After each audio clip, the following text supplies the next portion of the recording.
Mr. President, I may have to call you once every couple of weeks just to hear your voice. It's been going on a long time.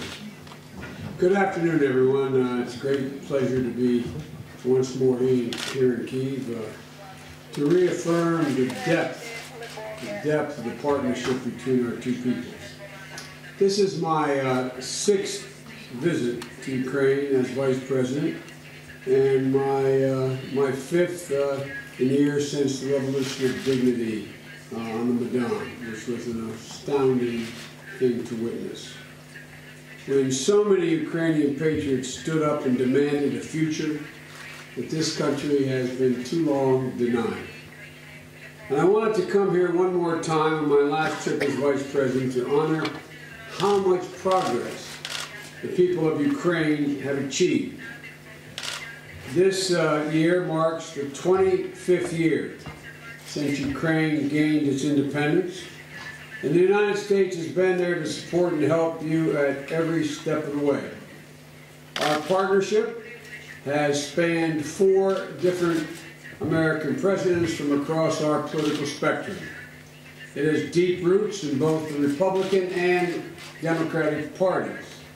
As you saw a few weeks ago, when 2 of my good friends from, quote, the other side, former Senate colleagues John McCain and Lindsey Graham and Amy Klobuchar of my party visited with Ukrainian troops on the front lines in the east.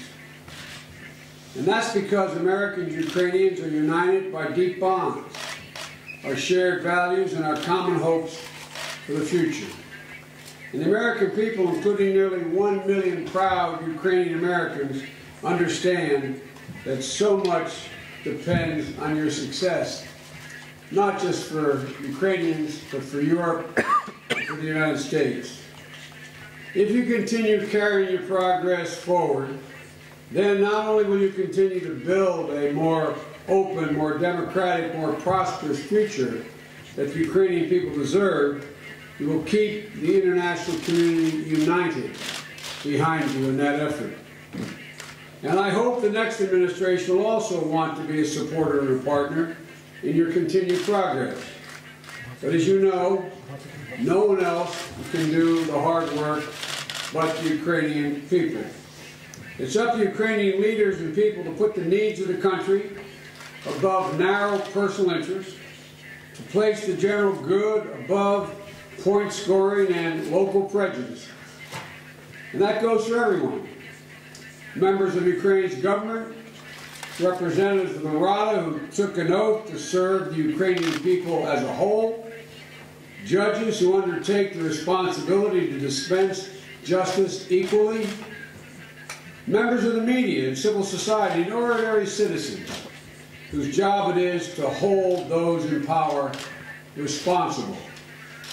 As I said last year when I had the great honor to address the Rada, I quote, "Each of you has an obligation to answer the call of history and finally build a united, democratic Ukrainian nation that can stand the test of time."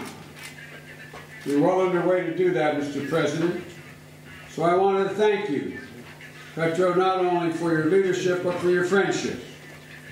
I shared the same sentiment earlier this morning when I met Prime Minister Groisman earlier today. As a nation, you've made a lot of very difficult decisions, and many more difficult political choices remain ahead. But there is no denying the progress that Ukraine has made since the Maidan.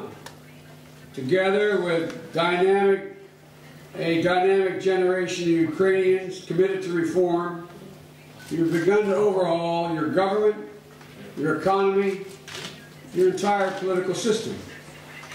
In the years since my last visit, you've continued to meet the reform requirements in the IMF assistance package. You've strengthened the country's banking sector. You protected Ukrainian depositors by nationalizing private banks.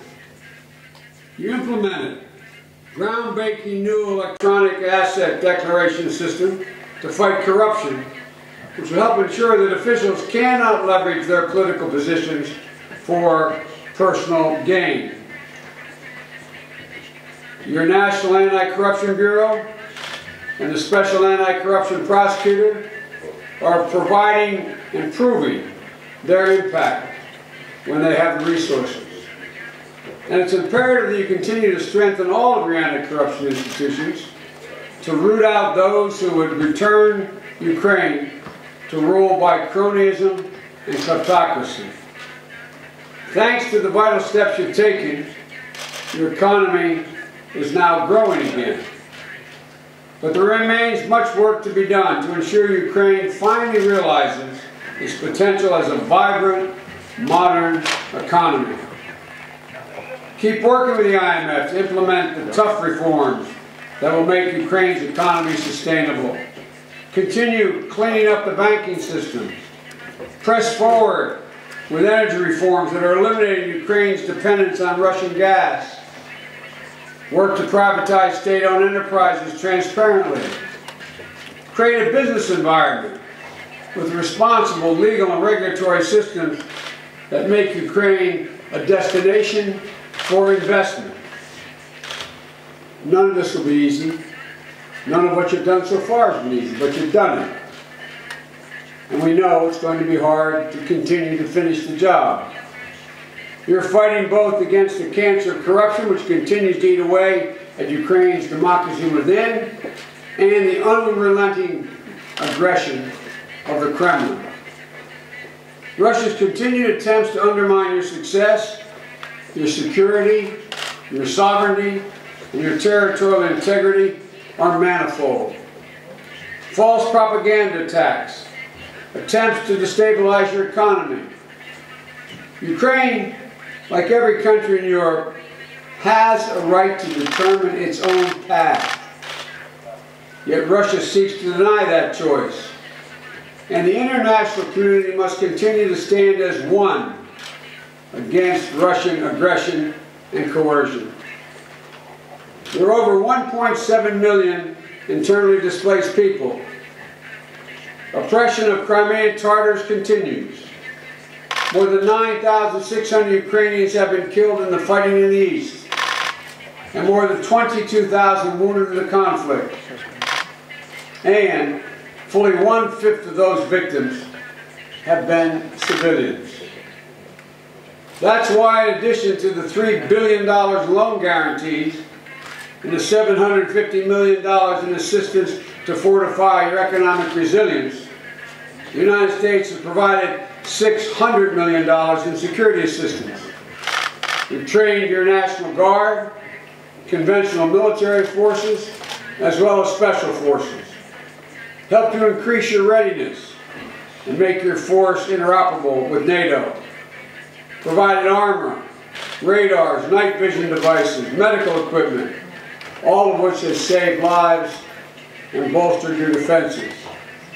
Together with our EU and G7 partners, we made it clear that sanctions should remain in place until Russia fully, emphasize fully, implements its commitments under the Minsk Agreement. And that the Crimea-related sanctions against Russia must remain in place until Russia returns full control to the people of Ukraine. Although I know how you find this difficult to keep faith with the Minsk process when the Russians refuse to meet their security commitments, it remains the only viable framework for resolving the conflict in the Donbass, restoring Ukrainian governance in the east, and returning control of the international border to Ukraine. It's Ukraine's best hope to move forward as a united country. But let me be perfectly clear. The political agreement cannot be implemented until Russian violence stops. Only after Russia and its proxies in the east fulfill their obligation to end the fighting and let the Donbass again enjoy peace and security can Ukraine be expected to fulfill its political commitments. It's no secret that Russia does not want you to succeed, Mr. President. It's not just about Ukraine. It's about the future we have long sought of a Europe whole, free, and at peace. Whole, free, and at peace. Something that is in the vital national interest of both the United States and all Europeans. Your self-determination, your freedom from coercion, your success as a liberal democracy are all essential in realizing this objective. So, I strongly urge the people of Ukraine, keep demonstrating your commitment to the rule of law.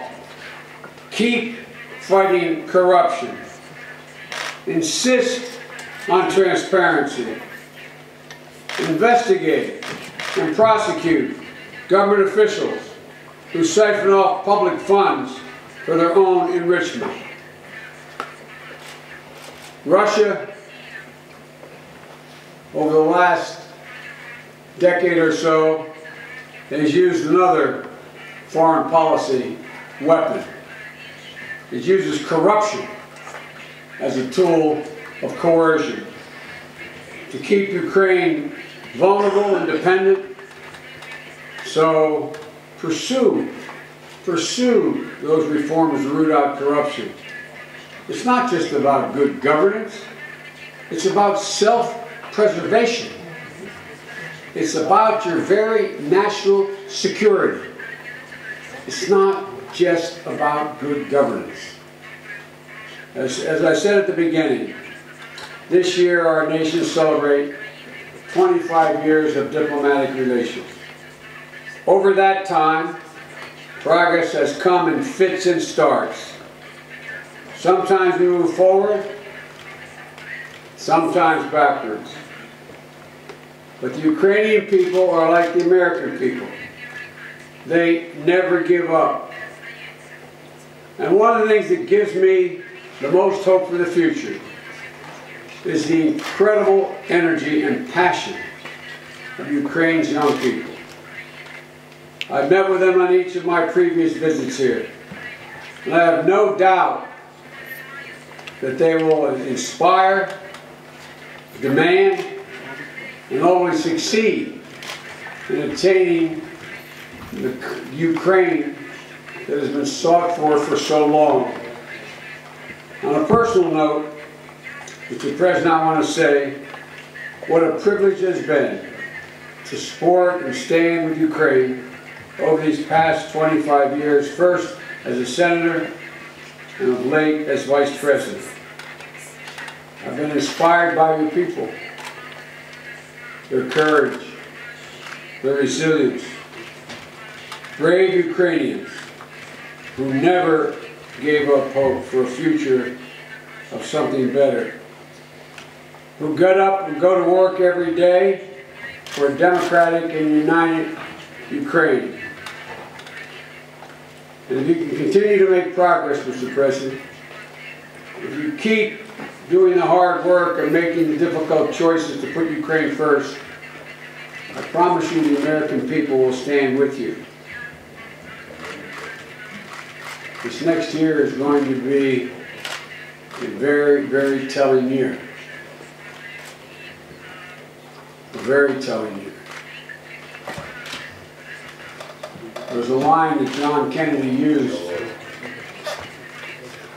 in deciding to go to the moon. He said, America's doing it because we can we're no longer willing to postpone. I believe the Ukrainian people are no longer willing to postpone a free, open, democratic, and prosperous Ukraine. So seize it. I'm looking forward to seeing what our nations can build together, Mr. President, over the next 25 years and beyond. Because, as my grandfather would say, with the grace of God and the goodwill of the neighbors, which we can't count on very much in this neighborhood, we can get this done. But it all depends on the willingness of your people to continue to insist on what they deserve.